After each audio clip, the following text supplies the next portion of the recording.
Yo, what's going on, everybody? It's Kryptonian saying here, bringing you guys another review for One Piece chapter 1001.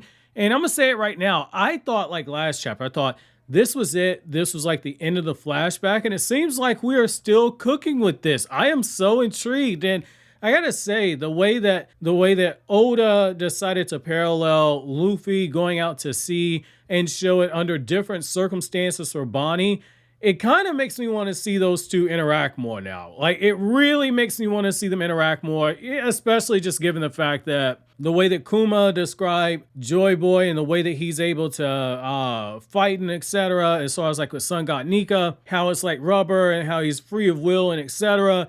It's one of those things like when you look at Bonnie and the way that she be able to interact with Luffy, it gives you new perspective now that you have this new information. So I do want to see where Oda might potentially take this. Now, just backing things up a little bit, I did find it fascinating how we open up and you got Kuma and he's watching as Luffy is doing his training. And this is right before Luffy gets ready to start going out to sea. And Kuma's just paying very close attention. And it just makes you realize the reason he's looking isn't necessarily because he suspects that's Dragon's kid, but also he sees the way that his body's like rubber and etc. And you can tell he's going, wait a second, that's Joy Boy right there. So I did think it was kind of cool to see that. And you have this moment where Kuma starts pressing Dragon, like, what is that boy to you? You know, I noticed that, you know, you're very familiar with this part of the world and you keep coming out to this particular part of the country in order to watch over one kid in particular. And Dragon just says it flat out. He's like, look, you know, if you want to see me dead, just keep talking. And that's basically saying what he tells them, which is that children, they're a vulnerability for every parent. They're every parent's thumbscrew because it's in your nature to want to protect your child at some point during their life, especially when they're trying to figure things out. And with somebody as value driven as Dragon, as we've seen in the past, you can kind of look at this and tell he's got a good reason for wanting to keep Luffy away. Yes, it's because he's a wanted outlaw and etc., but it's also one of those things where because he believes in what his purpose is so strongly, Luffy might be a thumbscrew that has him completely unpinned. So I did think it was cool to see that, and I like how, you know, Luffy, he's getting closer to the time where he goes out to sea, and it's been so long since we've seen Luffy without the scar on his chest that I had to pause for a second. Because, like, is that Luffy? And it's like, yes, that's Luffy. And it's just one of those things, like, you look at it and you go, my God, like, wow. It's been so long since Luffy got the scar on his chest. And Luffy was already going through different scenarios and everything, mentally training for what he'd do when his crewmates were captured in various situations. And it just makes you go back and look at all those old chapters and realize that even though it seemed like Luffy was winging it, and he was winging it to an extent, Luffy, for the most part, he had prepared so much for all these various moments. Even if he wasn't saying like, yeah, so CP9, CP0, or Crocodile, etc., if they specifically get my crew members in this way, in this manner, it's not something like he's looking at from that perspective so much as he's looking at like, say my crewmates are captured and I gotta go through multiple people. What attacks can I use?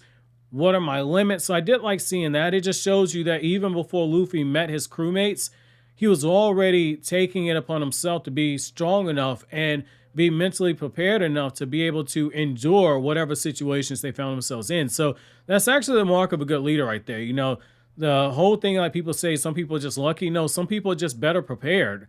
And Luffy's a example of that. Some people are better prepared, and when opportunity arises, they've gone through so many different similar situations in their mind, they know how to adjust accordingly. So I thought it was cool to see that. And I like how you get like the small hints that like Luffy, even back then, was developing some of his haki, even though he didn't realize it. Because he's like, wait a second, I sense a big boss back there, and it was Kuma. So I thought it was cool to see that. And I like how one of the things we see is how Kuma, as he's going through his different voyages and everything, going from place to place and is interacting with the world, he kept his promise to Bonney. He's still writing letters, and it's kind of heartbreaking how you see Bonney and she's looking through the mail slide. She's like, did my daddy send a letter? Is there a letter here? And it's one of those things like you're going, man, like we see him writing the letter, so where is it coming? And then when you get told like, hey, letters take a while, be super patient, I'm like, okay, that kind of makes sense. You know, as a kid growing up in the 90s, like I remember like going on like field trips and everything. Like this would be like the early 2000s for me,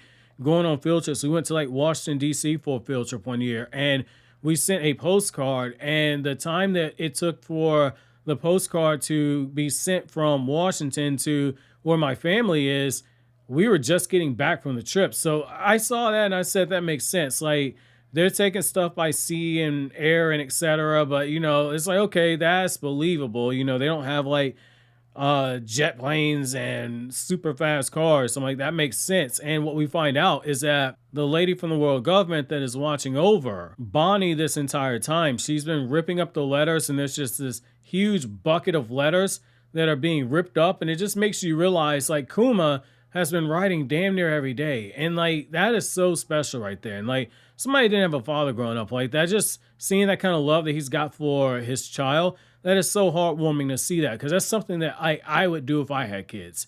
And so that's kind of cool to see that. And I like how one of the things we see is like Bonney, she's supposed to get her medicine. And one of the things we find out is that she's not really getting medicine so much as bitter syrup, but it's very nice to see how like she's changing properties of her body. She's training, she's sparring, she's acting like a brat in different panels. And it just reminds you that like Bonney is still young. Like, even though like when we see her, she looks like a grown adult with a knockout body. It's one of those things, like, you look at her and it's like, you got to remind yourself, like, Bonney, she is young as hell. And we switch over just as she's beginning to get towards her 9th birthday, where you got Vegapunk, and Vegapunk is explaining how he's made progress with his research and everything. And he's talking to Kuma, and he's telling Kuma, once we do this, I'll be able to buy you a little bit extra time.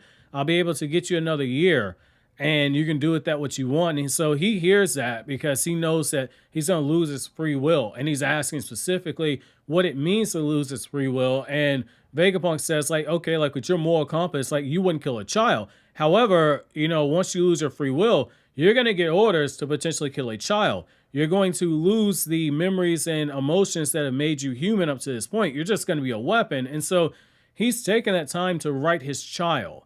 And it just shows you how much he cares for his daughter. And I thought that was a very beautiful message that's sent there. And even though you don't see like the admirals and the 5 elders and everything, you just look at them and you go, my God, they are so scum for what they are doing. And then you also look and realize that for Kuma, this is what he needs in order to be able to take care of his daughter. And what I like here is that when Bonney turns 9 years old, there's this party going on. And you just see more of the flashbacks where even though she's celebrating and she's happy and all this good stuff, these warm moments, she's getting more and more depressed over the fact that her father hasn't ridden her. And it's such a shame that she's been misled to believe that, because we know as the audience, it's dramatic irony, we know as the audience that her father, everything he's done, it has been for her. And yet, because of the shenanigans of the world government, she's of the belief that her father has left her behind. And you get more of the exploits with Kuma, where like Sabo, he ends up getting saved, and you got Dragon saying like, hey, Kuma, he does what he does. He's got his reasons. He can't tell us. We just have to trust in him. And you can tell even there, like Kuma and Dragon, that bond is super tight. And you can see some of Luffy's personality in Dragon, because Dragon is acting the way that Luffy would have. Like if Luffy, one of his crewmates, would have been in that situation, he would have clocked right away something was different. Only a little bit of the change between the two is I think Luffy would have got more directly involved. But if it's a situation like this where you see how driven somebody is to handle something, there's potentially a possibility Luffy acts the same way his father did. So I did like seeing that overlap. And I like how Bonney talks about how like, hey, the gemstones that are on my face, they're completely gone now. I am healed. And when she gets told like, hey, you need to stay here another year till you turn 10, Bonney ain't hearing it, because, she remembers like Vegapunk said, hey, you be better in a year. There's no reason for us to wait a whole nother year, a half year to a year. And so Bonney ends up finding out like, hey, you can go find your father. There are men at the harbor that will help you escape.